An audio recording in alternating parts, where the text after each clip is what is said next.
What's good, guys? LM7 here, back again with another review. This time we're looking at our second Mandalorian set for 2026, Cobb Vanth Speeder.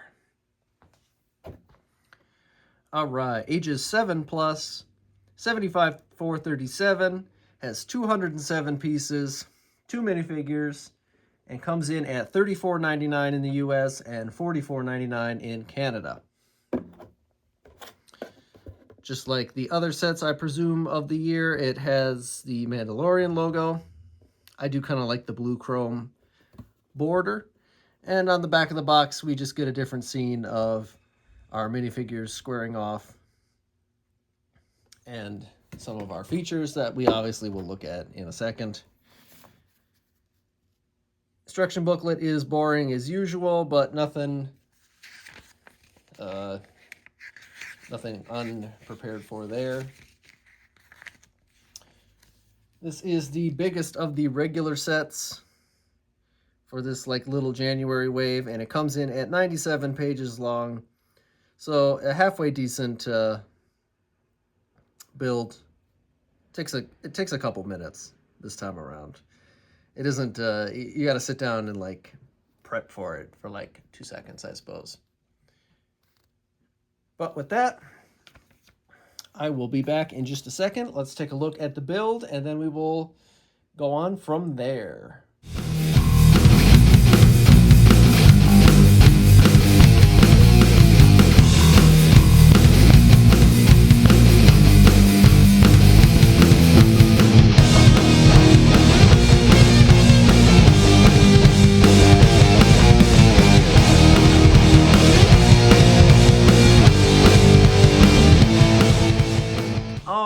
And with that, we have built the set, and it was fairly enjoyable, honestly.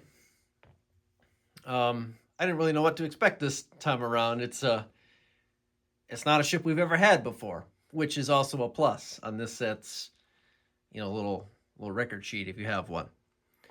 But the minifigures. We're going to start off with the one that is probably less important. You do get Cad Bane, who is obviously in The Mandalorian for a little bit there. Squares off against Cobb Vanth. And then, blah, blah, blah, goes on to the Book of Boba Fett and all that fun stuff.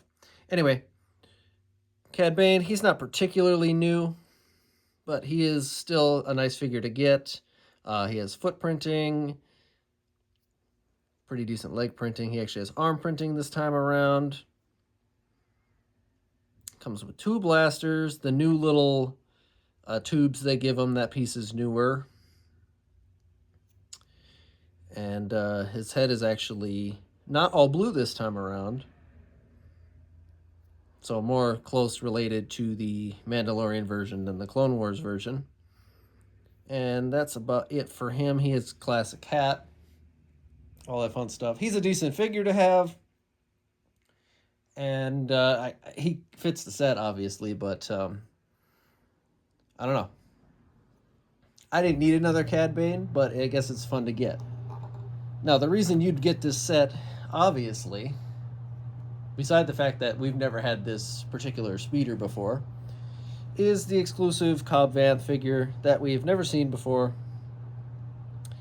He has the Boba Fett armor that obviously he found after the events of episode 6. He comes with a standard revolver. Has pretty good printing all around.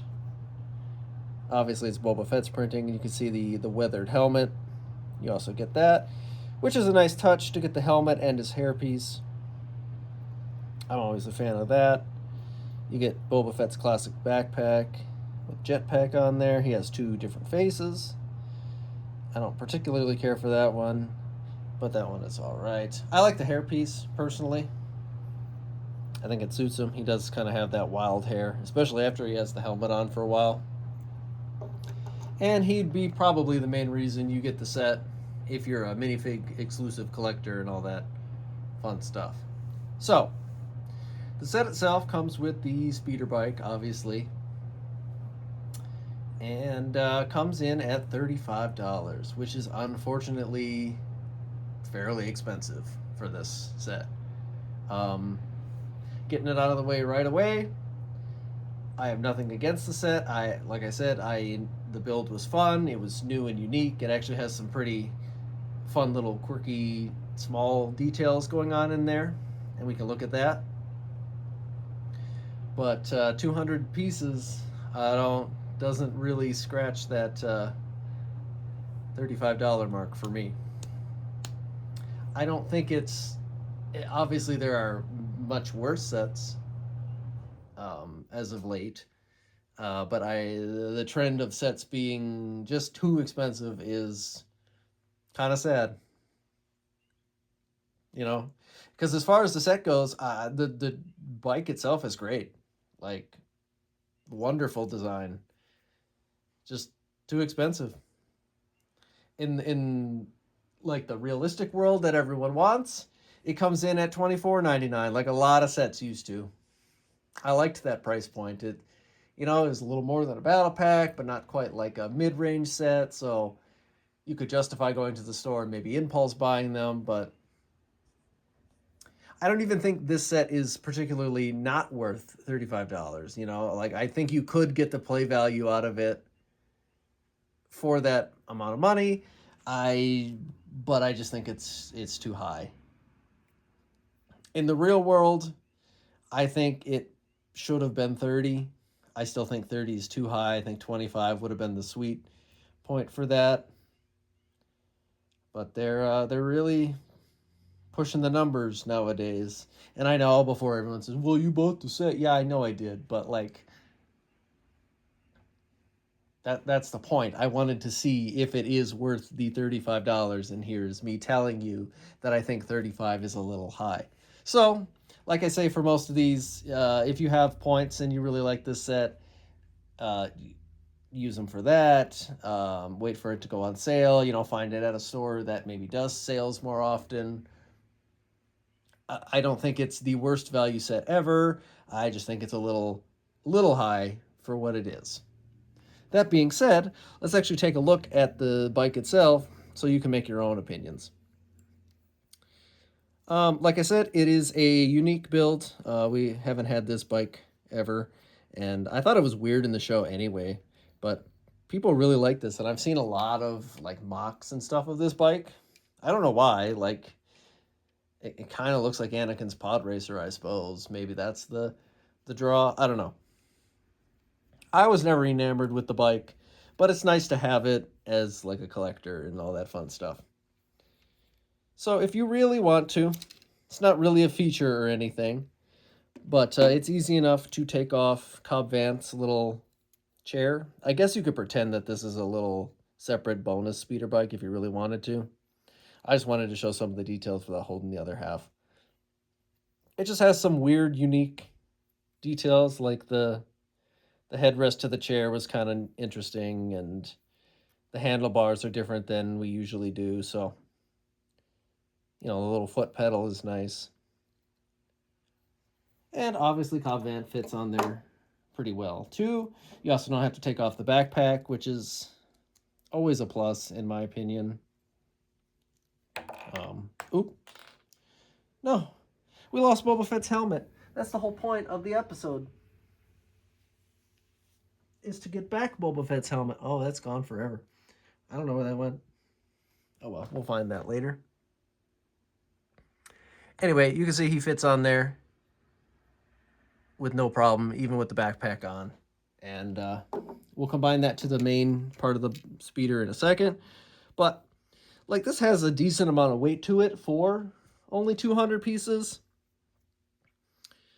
But I don't know if it's not that crazy. It has some fun side details, the red angles and stuff. We have all these sharp pieces nowadays where you can get these cool looking angles and all that. I like the engine. I think it looks pretty nice using the basket piece there. It's always fun to see the engines being built out of weird circular pieces, And the front also has a halfway decent looking engine part. Nothing too crazy. Obviously, these do open. I guess you could use that to pretend like if he needs to stop. Doesn't particularly do that, but whatever, imagination and all that. So the only real feature of this set is you can take off this little top part, which I thought was kind of fun, detail-wise. For a small set, they put a good amount of greebling in there. And you get Cobb Vanth's groceries, some food and a blue milk. A little fun detail there. Nothing crazy. If we look at the blue milk in particular, it is a printed piece. Drink your milk. Makes you strong.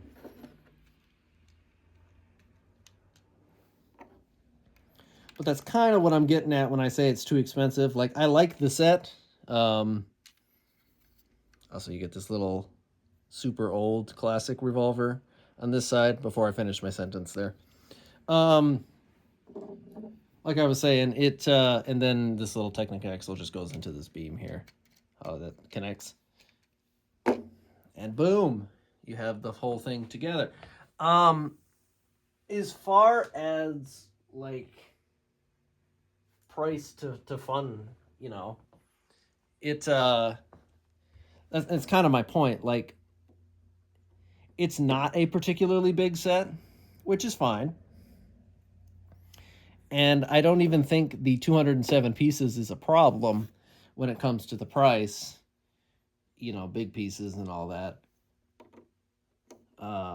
My issue is that, you want this mid-range set, but all it does is open up to show his groceries. So other than that, you have to make all of the play features for this. And that's fine because it's a speeder and blah, blah, blah. You can factor that in too, but that's where I'm getting at. All you do is open the top and like, it doesn't have landing gear. It doesn't have like shooties or anything like that. So that's up to you. With that, I will wrap it up here. Let me know what you guys think. And we'll be back with some more reviews soon enough. See you guys later.